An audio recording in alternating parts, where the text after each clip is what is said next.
Transtorno de pânico. Quais os sintomas? O que caracteriza? É a mesma coisa falar transtorno de pânico, síndrome do pânico ou ataque de pânico? Então, é sobre isso que a gente vai falar no vídeo de hoje. Seja muito bem-vindo ao meu canal. Sou Marco Araújo, sou médico, criador do método DMA e já tenho mais de 10 anos em processos diagnósticos, relacionados à saúde. Então, vamos falar aqui sobre o transtorno de pânico. Então, o que é que caracteriza isso? Então, vamos lá. Transtorno de pânico, pautado no DSM, que é o nosso Manual Diagnóstico e Estatístico dos Transtornos Mentais.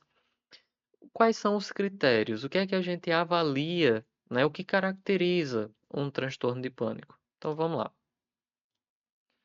Critério A: ataques de pânico. Então, olha só como ele começa. Então, a gente está falando de transtorno de pânico. Mas ele já começa falando de ataques, ou seja, eu tenho que ter um ataque de pânico, a gente vai entender isso. E esses ataques, eles têm que ser recorrentes e inesperados, certo? Não é apenas um ataque. Então, quando a gente está falando do transtorno de pânico, ele tem que recorrer, e acontecer de maneira inesperada. Então, aí a gente começa a entender os conceitos. Um ataque de pânico, eu não estou falando de transtorno, estou falando de ataque. É um surto abrupto ou abrupto, como você queira pronunciar, de medo intenso ou desconforto intenso que alcança um pico em minutos e durante o qual ocorrem 4 ou mais dos seguintes sintomas. Então, o que a gente tem aqui?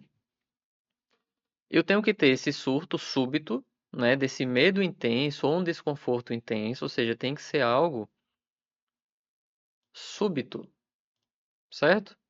Que alcança pico em minutos, ou seja, é uma crise de ansiedade muito forte, Ela começa e chega no seu pico de maneira muito rápida, geralmente em minutos, e durante o qual ocorre pelo menos 4 dos seguintes sintomas.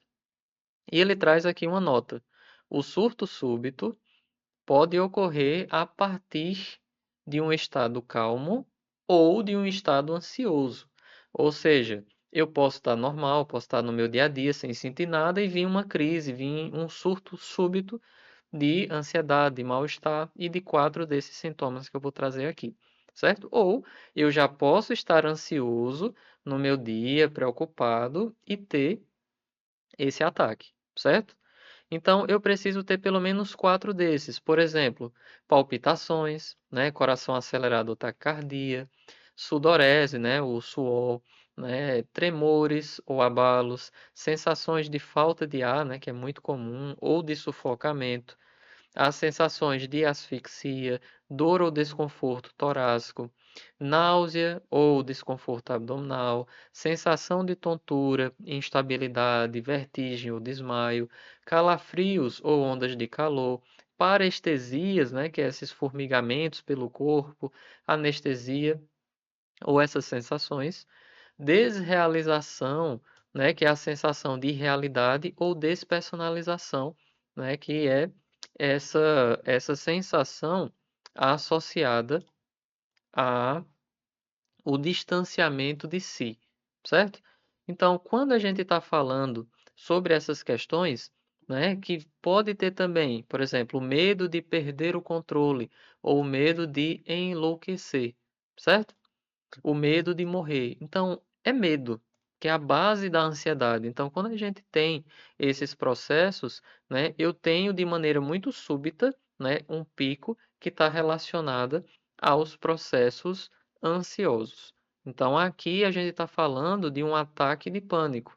Então, se eu tiver esses sintomas que pode pegar a taquicardia, falta de ar, tremor, parestesia, a despersonalização, ou seja, estranhamento de si, da pessoa, ou desrealização da realidade, do ambiente e medo de morrer, medo de enlouquecer, Você percebe que não necessariamente você precisa decorar tudo, mas você vai percebendo, com a prática clínica, esses contextos. Nota: podem ser vistos sintomas específicos da cultura. Então, sempre eu vou levar em consideração os aspectos culturais envolvidos. Por exemplo, tinido, dor na nuca, cefaleia, gritos ou choro incontrolável. Esses sintomas não devem contar como um dos 4 sintomas exigidos, certo? Ou seja, eu posso ter outros sintomas desde que eu tenha pelo menos 4 da lista que ele traz. Então, aqui ele definiu que é um ataque, certo? Então, quando a gente fala de síndrome do pânico, síndrome é um conjunto de sinais e sintomas. Então, síndrome é o conjunto de sintomas, é um falar mais informal, certo? Então, quando a gente está usando os termos técnicos do DSM, que é o que embasa o nosso diagnóstico dos transtornos mentais, a gente está falando dessas questões, certo? Então, DSM. Ele traz o ataque de pânico. Tudo bem, então esse é o critério A. Critério B. Pelo menos um dos ataques foi seguido de um mês ou mais de uma ou de ambas as seguintes características. Então, pelo menos um dos ataques passou um mês com apreensão ou preocupação persistente acerca de um ataque de pânico adicional ou sobre suas consequências, por exemplo, perder o controle, ter um ataque cardíaco, enlouquecer, ou o item 2, uma mudança mal adaptativa significativa no comportamento relacionado aos ataques, ou seja, uma mudança mal adaptativa comportamental. Então, por exemplo, comportamentos que têm por finalidade evitar, que é a base da ansiedade, né? Evitar ter ataques de pânico, como a esquiva de exercício ou de situações desconhecidas. Então, ou eu passo um mês preocupado em ter uma nova, ou eu fico evitando muitas situações para que eu não tenha isso. Então, aqui a diferença do transtorno de pânico, que eu tenho que ter esse período de um mês de evitação ou de mudança comportamental ou de preocupação, e eu tenho essas questões relacionadas, certo? Então, ataque de pânico e o transtorno de pânico. A perturbação não é consequência dos efeitos de uma substância, então eu tenho aqui já começa o processo diagnóstico diferencial.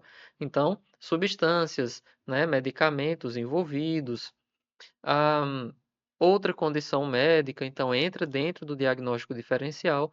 A perturbação não é mais bem explicada por outro transtorno mental, então diagnóstico diferencial.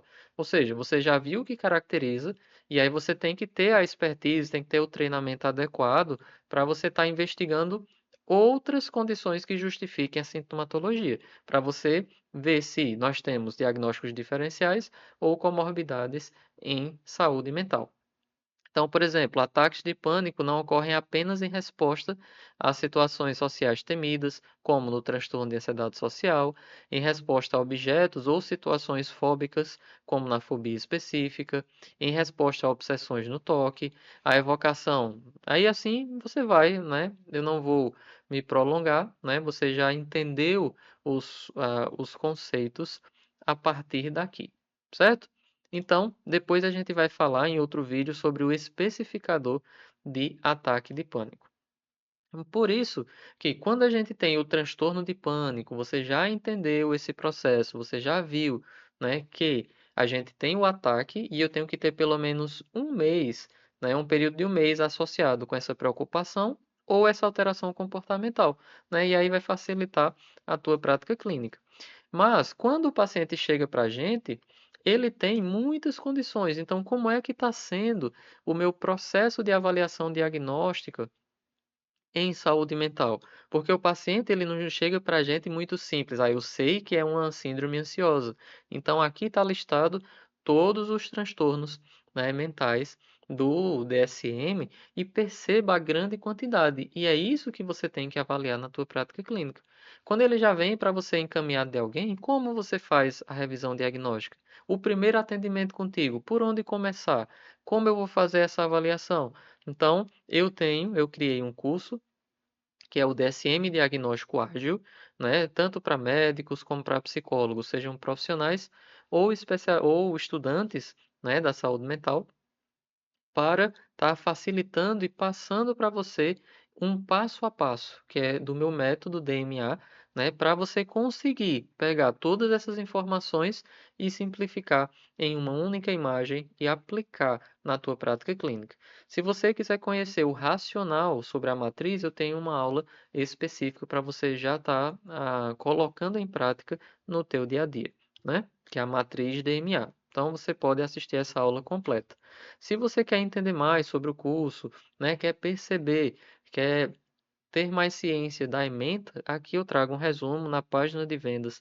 Você também vai ter acesso ao material completo, então você pode pausar o vídeo e olhar toda a ementa, né, que eu trago e a que você tem a garantia de 7 dias. Todas as aulas já estão gravadas e disponíveis assim que você fizer a assinatura na Hotmart, certo?